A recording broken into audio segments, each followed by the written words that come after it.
첫 번째 이야기, 골풀 모자. 옛날에 돈이 엄청나게 많은 신사가 살았어요. 신사에게는 3명의 딸이 있었지요. 신사는 딸들이 자신을 얼마나 좋아하는지 알아보고 싶었어요. 그래서 먼저 첫째 딸에게 물었지요. 얘야, 너는 나를 얼마나 사랑하느냐? 제 목숨만큼 사랑해요. 그래, 좋아. 이번에는 둘째 딸에게 물었어요. 얘야, 너는 나를 얼마나 사랑하느냐? 온 세상을 합친 것보다 더 사랑해요. 그래, 좋아. 이번에는 셋째 딸에게 물었어요. 얘야, 너는 나를 얼마나 사랑하느냐? 고기에 소금이 필요한 만큼 아버지를 사랑해요. 그러자 신사는 화가 나서 말했어요. 뭐? 소금? 너는 나를 전혀 사랑하지 않는구나. 더 이상 보고 싶지 않구나. 당장 이 집을 나가거라. 신사는 셋째 딸을 집에서 내쫓고 대문을 쾅 닫아버렸어요. 집에서 쫓겨난 셋째 딸은 집을 떠나 한참을 걸어갔어요. 그리고 늪지대에 이르자 그곳에서 골프를 모아 모자가 달린 망토를 만들었답니다. 망토는 머리부터 발끝까지 온몸을 덮어서 셋째 딸의 아름다운 옷을 가려주었지요. 셋째 딸은 다시 걷고 또 걸어서 커다란 집 앞에 도착했어요. 저 하녀가 필요하신가요? 아니, 필요 없다. 갈 데가 없어요. 돈은 받지 않을게요. 뭐든 할 수 있어요. 속가 냄비를 닦겠다면 있어도 좋아. 그렇게 해서 셋째 딸은 그 집에서 머물 수 있게 되었어요. 이름을 알려주지 않았기 때문에 사람들은 셋째 딸을 골풀모자라고 불렀어요. 그러던 어느 날 마을에서 큰 무도회가 열리게 되었어요. 집주인은 하인들도 무도회에 가서 즐기도록 허락해 주었지요. 골풀모자는 너무 피곤하다며 집에 남아있겠다고 했어요. 하지만 사람들이 모두 무도회에 가자 골풀모자를 벗고 깨끗이 씻은 다음 무도회에 참석했어요. 무도회에 참석한 사람 중에 골풀모자보다 아름다운 옷을 입은 사람은 한 명도 없었어요. 무도회에 참석한 주인집 아들도 골풀모자에게 첫눈에 반했고 오로지 골풀모자하고만 춤을 추었어요. 골풀모자는 무도회가 끝나기도 전에 살며시 빠져나와 집으로 돌아왔어요. 그리고 다른 하녀들이 돌아왔을 때 골풀모자를 쓴 채 잠든 척을 했지요. 다음 날 아침 다른 하녀들이 골풀모자에게 말했어요. 골풀모자, 넌 좋은 구경거리를 놓쳤어. 아주 화려한 옷을 입은 아름다운 아가씨가 무도회에 왔었어. 우리 도련님은 아가씨에게서 한순간도 눈을 떼지 못했어. 저도 그 아가씨를 봤으면 좋았을 텐데요. 오늘 밤에도 무도회가 있어. 그 아가씨도 올 거야. 밤이 되자 골풀모자는 너무 피곤해서 함께 갈 수 없다고 말했어요.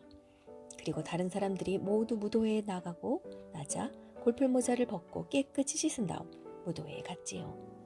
골풀모자가 나타나기를 기다리고 있던 주인집 아들은 골풀모자하고만 춤을 추었고 한순간도 눈을 떼지 않았어요. 골풀모자는 전날처럼 무도회가 끝나기 전 살며시 빠져나와 집으로 돌아왔어요. 그리고 골풀모자를 쓰고 잠든 척을 했지요. 다음 날 아침에도 다른 하녀들이 골풀모자에게 말했어요. 골풀모자, 너도 무도회에 가서 그 아가씨를 봤어야 했는데 어제도 화려하게 옷을 차려입은 아가씨가 왔소. 우리 도련님은 아가씨에게서 눈을 떼지 못했단다. 아, 저도 그 아가씨를 봤으면 좋았을 텐데요. 오늘 밤에도 무도회가 있으니 함께 가자. 그 아가씨도 틀림없이 무도회에 나타날 거야. 밤이 되자 골풀모자는 또다시 너무 피곤해서 갈 수 없다고 말했어요.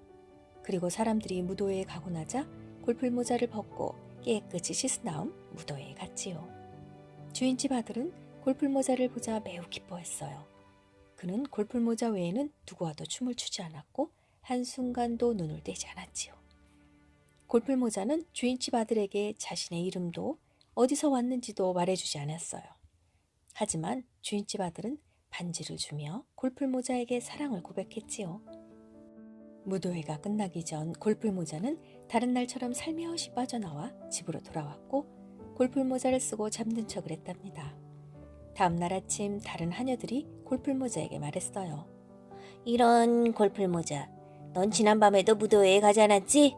이제 더 이상 무도회가 열리지 않으니 넌 그 아가씨를 영영 볼 수 없겠구나. 주인집 아들은 아가씨가 간 곳을 알아내려고 온갖 노력을 했어요. 하지만 아가씨에 대해 아무것도 알아낼 수 없었어요. 주인집 아들은 아가씨를 너무 보고 싶어한 나머지 결국 자리에 눕고 말았어요. 도련님을 위해서 죽을 만들어 오세요. 사람들이 요리사에게 말했어요. 요리사가 죽을 만들려는데 골풀모자가 들어와서 물었어요. 뭐 하세요? 도련님에게 드릴 죽을 만들 거야. 아가씨에 대한 사랑 때문에 죽어가고 있거든. 제가 만들게요.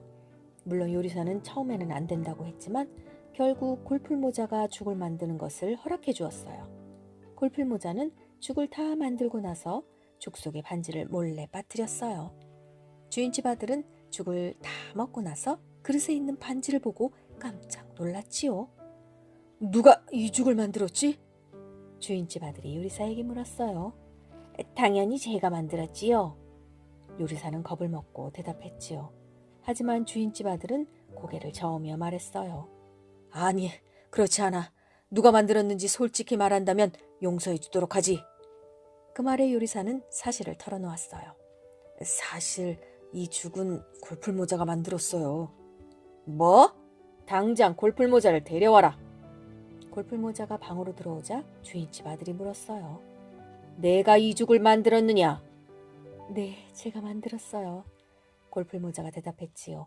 이 반지는 어디서 났지? 그 반지를 제게 준 사람에게서 나왔겠지요? 뭐라고? 도대체 넌 누구지? 주인집 아들은 어리둥절하며 골풀모자를 자세히 들여다보았어요. 그 순간 그녀가 골풀모자를 벗자 아리따운 아가씨가 나타났어요.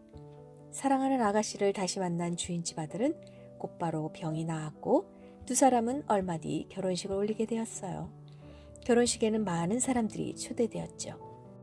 물론 골풀모자의 아버지도 초대되었지요. 결혼식이 있기 전 골풀모자는 요리사에게 가서 말했어요.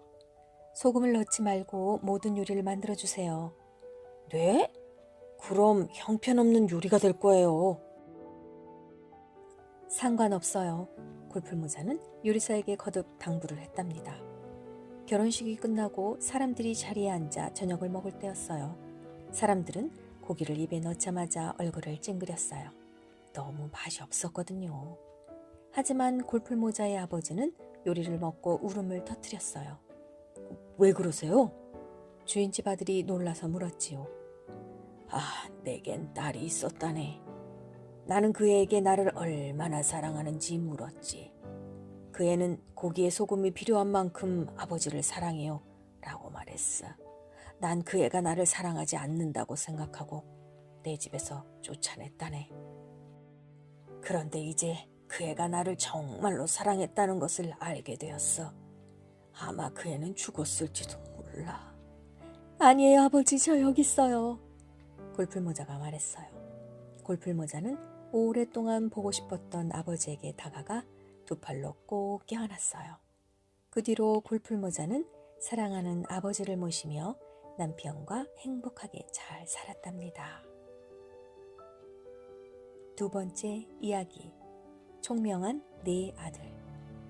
어느 날 한 가난한 남자가 자신의 네 아들에게 말했어요. 얘들아, 난 너희에게 줄 것이 아무것도 없다.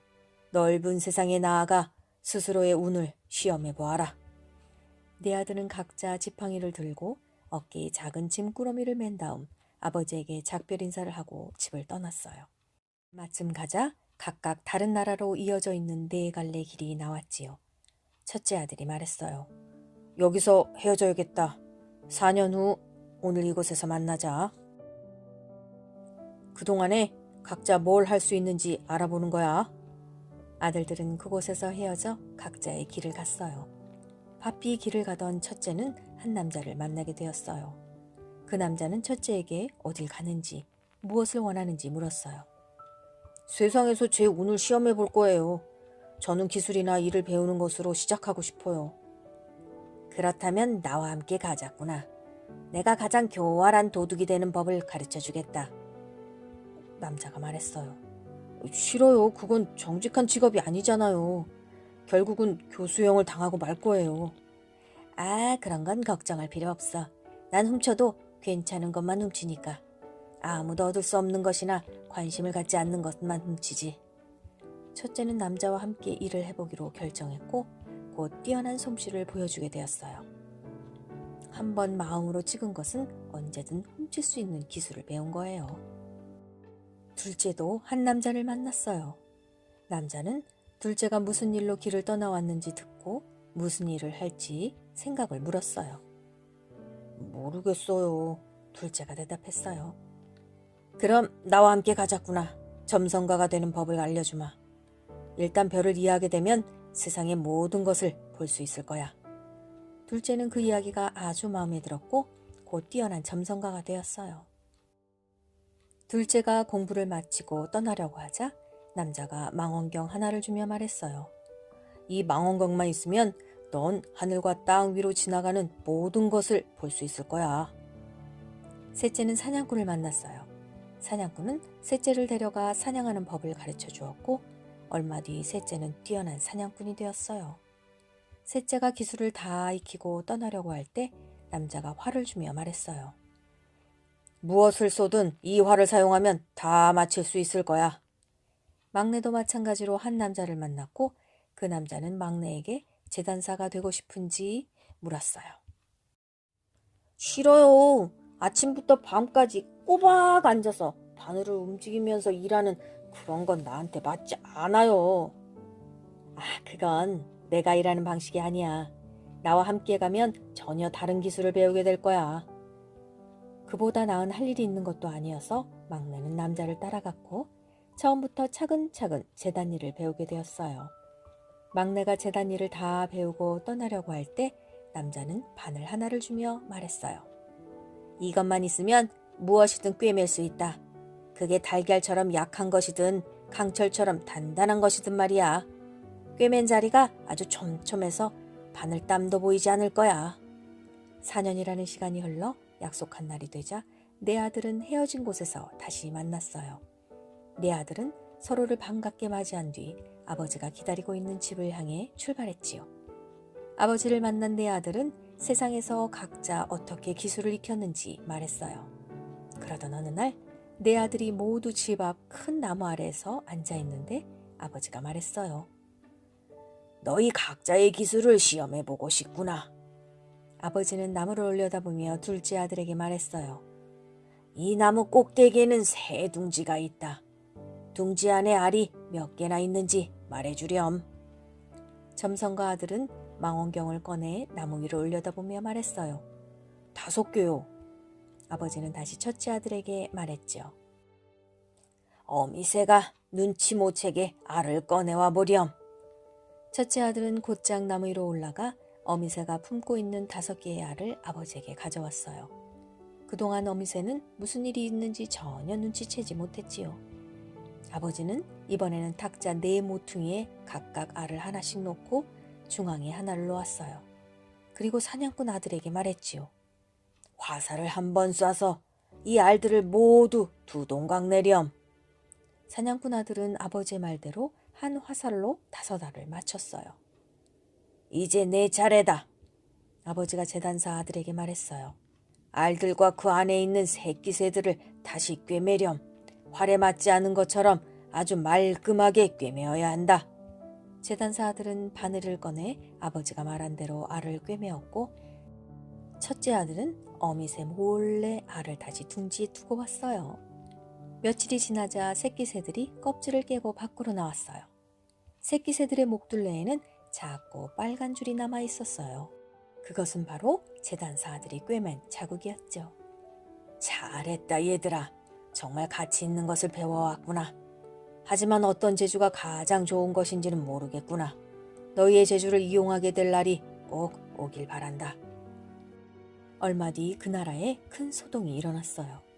왕의 딸이 거대한 용에게 붙잡혀간 거예요. 왕은 밤낮으로 딸을 잃은 것을 슬퍼했고 누구든 공주를 찾아오는 사람이 있다면 사위로 삼겠다고 했지요.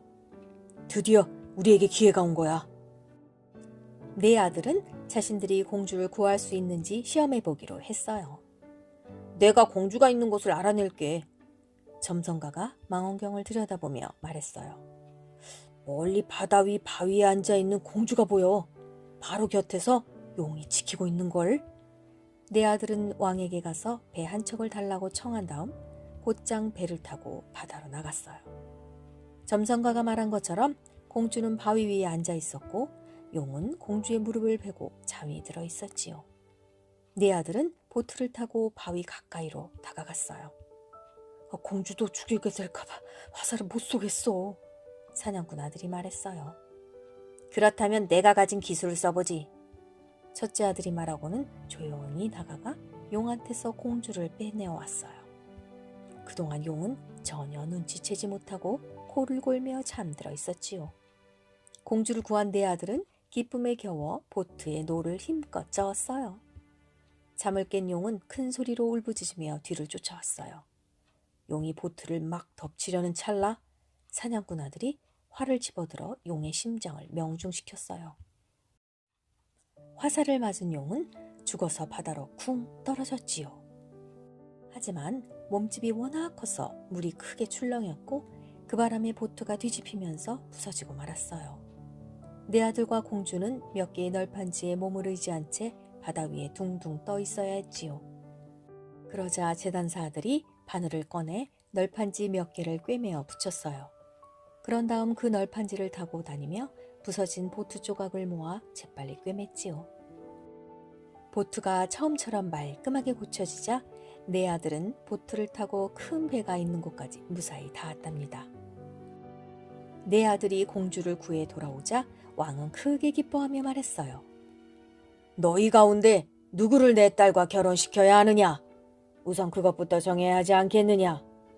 그러자 내 아들 사이에 다툼이 일어났어요. 먼저 점성가가 말했지요. 만약 내가 공주를 찾아내지 않았다면 나머지 기술들은 모두 소용이 없었을 거야. 그러니까 공주는 내 아내가 되어야 해. 만약 내가 용에게 공주를 꺼내오지 않았다면 내가 공주를 찾은 것은 아무 소용도 없었겠지. 이번에는 첫째가 말했어요. 그러자 사냥꾼이 말했어요. 아니야, 공주는 내 차지야. 내가 용을 죽이지 않았다면 용이 우리를 가만히 두지 않았을 거야. 이번에는 재단사 아들이 말했지요. 만약 내가 보트를 꿰매지 않았다면 모두 물에 빠져 죽었을 거야. 그러니까 공주는 내 차지야. 그러자 왕이 말했어요. 너희 말이 모두 맞다. 그래도 모두가 내 딸을 아내로 삼을 수는 없지 않겠느냐. 가장 좋은 방법은 너희 가운데 누구도 내 딸과 결혼하지 않는 것이다. 사실 내 딸에게는 이미 좋아하는 남자가 있으니 너에게는 그 보상으로 왕국의 반을 나누어 주겠다. 내 아들은 자기들끼리 서로 싸우는 것보다 왕국을 갖는 게 훨씬 낫다는 데에 뜻을 모았지요. 왕은 약속한 대로 내 아들에게 왕국의 반을 나누어 주고 내 아들은 아버지를 모시며 남은 인생을 매우 행복하게 살았답니다. 세 번째 이야기, 현명한 소녀. 옛날에 아주 현명한 소녀가 살고 있었어요. 얼마나 현명했는지 이제껏 그렇게 현명한 소녀가 없을 정도였지요. 소녀의 아버지는 딸이 몹시 자랑스러워서 어디서나 딸의 똑똑함을 떠벌렸어요. 자랑을 하지 않고는 견딜 수가 없었던 거예요. 그날도 소녀의 아버지는 이웃에게 딸이 얼마나 똑똑한지 자랑을 늘어놓았죠. 우리 딸은 아주 똑똑해. 그 애가 풀 수 없는 수수께끼는 하나도 없다니까. 이 나라의 왕이라고 해도 우리 딸한테는 대적할 수가 없지. 궁궐 창가에 앉아 있다가 우연히 이 말을 들은 왕이 소녀의 아버지를 불러다 물었어요. 내 딸이 아주 똑똑해서 이 세상 그 누구도 대적할 수 없다는 게 사실이냐? 그럼요, 두말하면 잔소리죠. 소녀의 아버지는 자신 있게 대답했어요. 왕은 소녀를 직접 시험해 보기로 했죠. 그래서 신선하고 품질 좋은 30개의 달걀을 소녀의 아버지에게 주며 말했어요. 이 달걀들을 딸에게 부화시켜보라고 해라. 만약 성공한다면 그 대가로 한 자루의 돈을 받겠지만 실패한다면 헛말을 늘어놓은 죄로 심한 매질을 당할 것이다. 이 말을 들은 소녀의 아버지는 걱정이 되었어요. 하지만 딸이 매우 총명하니 달걀을 부화시킬 수 있으리라고 믿었죠. 소녀의 아버지는 달걀을 딸에게 가져다 주며 왕이 한 말을 그대로 전했어요. 소녀는 달걀을 보자마자 그것들이 모두 삶은 달걀이라는 것을 눈치챘어요.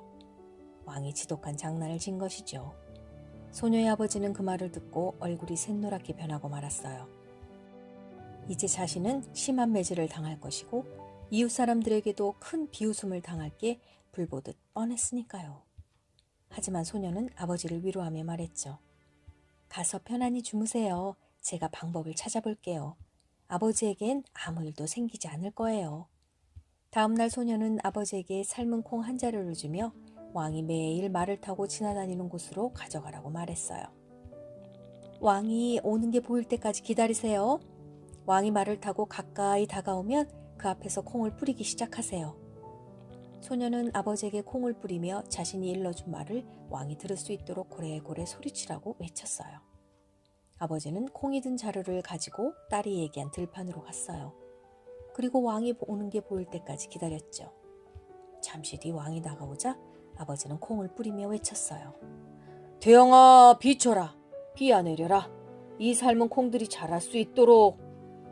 왕은 콩을 뿌리는 남자를 보고 무척 어리석은 사람이라고 생각했어요. 삶은 콩이 뿌리를 내릴 수는 없었거든요. 왕은 소녀의 아버지를 딱 한 번밖에 보지 않아서 가까이 다가와서도 그를 알아볼 수가 없었답니다.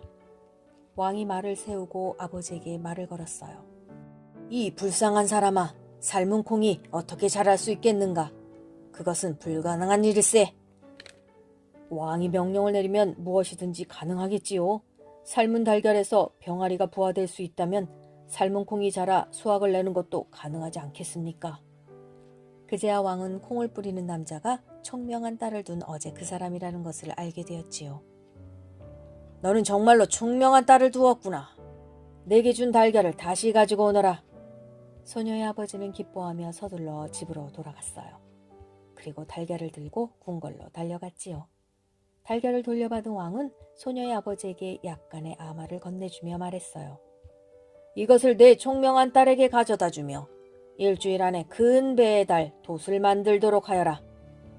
내 딸이 이 일을 해낸다면 왕국의 반을 상으로 받겠지만 실패한다면 너는 큰 매질을 당할 것이다. 소녀의 아버지는 자신의 처지를 한탄하며 집으로 돌아왔어요. 무슨 일이에요? 왕이 또 다른 과제를 주었나요? 총명한 딸이 물었어요. 소녀의 아버지는 딸에게 왕이 보낸 아마를 보여주면서 왕의 말을 그대로 전했어요. 걱정하지 마세요. 아버지에겐 아무 일도 없을 거예요. 가서 편안히 주무세요. 내일 제가 왕을 만족시킬 만한 답을 보낼게요. 아버지는 딸이 하는 말을 믿었어요. 그리고 잠자리에 들어 편안히 잠을 청했지요. 다음날 아침 소녀는 아버지에게 작은 나무 토막 하나를 건네주며 말했어요. 이것을 왕에게 가져가세요. 그리고 왕에게 제가 돛을 만들 준비가 되었으니 그 전에 이 나무로 커다란 배를 만들어 달라고 하세요. 그러면 제가 그 배에 맞게 돛을 만들겠다고요. 아버지는 딸이 일러준 대로 왕에게 가서 전했어요. 왕은 소녀의 답을 듣고 다시 한번 깜짝 놀랐어요. 훌륭한 대답이로구나. 이 일은 하지 않아도 좋다. 그 대신 이 유리컵을 내 총명한 딸에게 가져가거라. 유리컵으로 바다의 물을 바닥까지 모두 퍼내라고 전하여라. 내가 그 바닥에서 말을 모을 수 있도록 말이다. 내 딸이 이 일을 해낸다면 내가 아내로 맞이할 것이나 만약 실패한다면 너는 죽을 때까지 매를 맞게 될 것이다. 아버지는 유리컵을 가지고 서둘러 집으로 향했어요. 물론 가는 내내 눈물을 흘리며 자신의 운명을 한탄했지요. 이번에는 왕이 무엇을 요구하던가요? 소녀가 묻자 아버지는 딸에게 유리컵을 주며 왕의 말을 그대로 전했어요. 걱정하지 마세요. 가서 편안히 주무세요. 아버지는 매를 맞지 않을 거예요. 저는 왕비가 될 거고요. 소녀의 아버지는 딸을 믿고 잠자리에 들었어요. 그리고 꿈속에서 왕관을 쓴 딸을 보았답니다. 다음날 아침 소녀는 아버지에게 양모 한 묶음을 주며 말했어요. 이것을 왕에게 가져가서 제가 기꺼이 바닷물을 모두 퍼내려고 한다고 말씀하세요. 하지만 먼저 이 양모로 바다로 흘러드는 강물을 모두 막아달라고 하세요. 아버지는 딸이 시키는 대로 양모를 왕에게 가져가 딸의 말을 한마디도 빼놓지 않고 전했죠. 그제야 왕은 소녀가 진정으로 총명하다는 것을 인정하며 자기 앞으로 데려오게 했어요. 소녀는 집에서 짠 평범한 드레스를 입고 대충 만든 신발을 신고 얇은 레이스 모자를 쓴 차림으로 왕을 찾아갔어요. 왕은 초라한 옷차림에도 소녀가 꽃처럼 예쁘고 우아하다는 사실을 알아챘지요. 그리고 소녀가 얼마나 총명한지 직접 확인해보고 싶었어요. 말해보아라. 세상에서 가장 멀리까지 들리는 소리가 무엇이지? 하늘과 땅을 울리는 천둥소리와 입에서 입으로 전해지는 폐하의 명령이겠지요. 소녀의 대답에 왕은 몹시 흡족해 했어요. 그럼 왕의 홀이 어느 정도 가치가 있는지 말해보아라. 그것이 나타내는 힘만큼 가치가 있지요. 왕은 소녀의 대답에 매우 만족해서 더 이상 망설이지 않았어요. 곧장 소녀를 왕비로 맞이하기로 결정했지요. 결혼식 전에 소녀는 왕에게 한 가지 간청을 드렸어요. 저는 가난한 여자에 지나지 않고 제가 경험한 것들도 폐하가 경험한 것들과는 많이 달라요. 아마 언젠가는 폐하께서 제게 실증을 낼 수도 있고 화가 나서 저를 제 아버지 집으로 쫓아보낼 수도 있을 거예요. 만약 그런 일이 일어난다면 이 성에서 제가 가장 소중히 여기는 것을 가져갈 수 있도록 허락해 주세요. 왕은 기꺼이 그렇게 하겠다고 약속했어요. 소녀는 왕이 직접 서명한 문서를 받은 다음 왕과 성대한 결혼식을 올렸답니다. 이제 소녀는 궁궐에서 살게 되었고 왕과 함께 넓은 영토를 다스리게 되었어요. 농부의 딸이었던 소녀는 왕비가 되고 가장 멋진 옷을 입고 가장 아름다운 보석과 장신구만을 걸치게 되었죠. 왕비에게는 아주 당연한 일이었지요. 그러나 얼마 뒤 왕은 왕비가 자신보다 멋진 보석과 옷들을 더 좋아한다고 생각하고 살짝 질투심을 느꼈답니다. 어느 날 왕과 왕비가 궁궐 밖으로 산책을 나가기로 한 날이었어요. 왕비는 이날도 옷을 차려입느라 왕을 한없이 기다리게 했답니다. 왕은 마침내 참지 못하고 크게 화를 냈어요. 그리고 왕비가 옷을 입고 나오자 쌀쌀맞게 말했지요. 당신은 나보다 당신이 걸치는 보석과 좋은 옷에만 신경을 쓰는구려. 나보다 내가 가진 재물에만 관심이 있는 아내를 더 이상 곁에 두고 싶지 않소. 전에 약속한 대로 당신에게 가장 소중한 것을 가지고 당장 당신 아버지 집으로 돌아가도록 하시오. 물론 왕비는 망설이지 않고 집으로 돌아가겠다고 했지요. 대신 궁궐에서 하룻밤을 더 보내게 해달라고 간청했어요. 그리고 집으로 돌아가기 전 마지막으로 함께 저녁을 먹게 해달라고 했지요. 왕은 왕비에게 매우 화가 나 있었지만 여전히 그녀를 사랑했기 때문에 그렇게 하도록 허락해 주었어요. 그날 저녁 왕과 왕비는 함께 저녁 식사를 했어요. 식사가 끝나자 왕비는 황금잔에 포도주를 가득 채운 뒤 왕에게 건네주었죠. 포도주에는 왕이 안 볼 때 잠자는 약을 몰래 넣었지요. 왕은 포도주를 받아 아무런 의심 없이 마지막 한 방울까지 전부 마셨어요. 그리고 곧바로 깊은 잠에 빠져들었지요. 왕비는 하인을 시켜 잠이 든 왕을 자신이 대하는 오두막집으로 옮기게 했어요. 다음날 아침 잠에서 깨어난 왕은 자신이 농부의 오두막집에 있는 것을 알고 크게 놀랐어요. 왕은 자리에서 일어나 멍하니 주변을 둘러보았지요. 그때 왕비가 왕이 있는 방으로 들어왔어요. 왕비는 결혼하기 전에 입던 거칠고 평범한 드레스를 다시 입고 있었지요. 어찌된 일이요? 내가 어떻게 여기 와 있는 것이요? 왕이 물었어요. 사랑하는 폐하, 당신이 한 약속을 기억하나요? 만약 저를 다시 아버지 집으로 돌려보내는 일이 생긴다면 성에서 제게 가장 소중한 것을 가져가라고 하셨지요. 저한테는 폐하가 가장 소중하며 폐하의 눈을 기쁘게 하는 것이 아니라면 저는 아무것도 바라지 않아요. 화려한 보석이나 옷은 모두 폐하를 위한 것이었답니다. 그 말에 왕은 노여움이 싹 가셨어요. 그제야 왕비가 자신을 가장 사랑한다는 것을 알았거든요. 왕은 왕비를 두 팔로 꼭 껴안았고 부드럽게 입맞춤을 해주었어요. 왕과 왕비는 궁궐로 다시 돌아왔고 그날 이후로 더욱 사랑하며 행복하게 살았답니다.